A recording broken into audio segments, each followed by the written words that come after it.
প্রবল কষ্টসাধ্য গভীর পাহাড়ি এলাকার এসব বাগান নিয়ে দেখুন কক্সবাজার সংবাদ প্রতিনিধি জাহিদ সরওয়ার সোহেলের প্রতিবেদন। দুর্গম আঁকাবাঁকা পথ, মাঝে মাঝে অগভীর জলাশয় আর তীব্র খাড়া পাহাড়ি রাস্তা দিয়ে যেতে যেতে হাতির গরম বিষ্ঠা দেখে বোঝা গেল কয়েক মুহূর্ত আগে হাতির পাল গেছে এই পথ দিয়ে।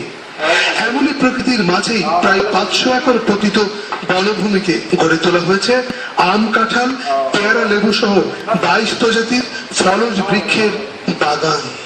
সাগর তীরবর্তী শাপলাপুরের এই পাহাড়ি অঞ্চলে আমরা প্রায় 5টি পাহাড়, এক একটির উচ্চতা 500 থেকে 700 ফিট, এরকম পাহাড়ি পথে আমাদের এই লাঠির সাহায্যে হাঁটতে হচ্ছে। আর এরকম দুর্গম পাহাড়ে গড়ে তোলা হয়েছে বাগান।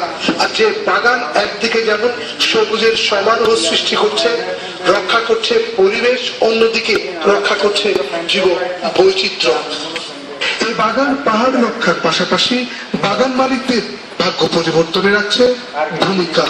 আমার এই বাগানের এরিয়া ধরেন এখন আমার 1500 থেকে 1600 খানি জমির মধ্যে আমার এখন বিভিন্ন ফল ফ্রুট ধরতেছে।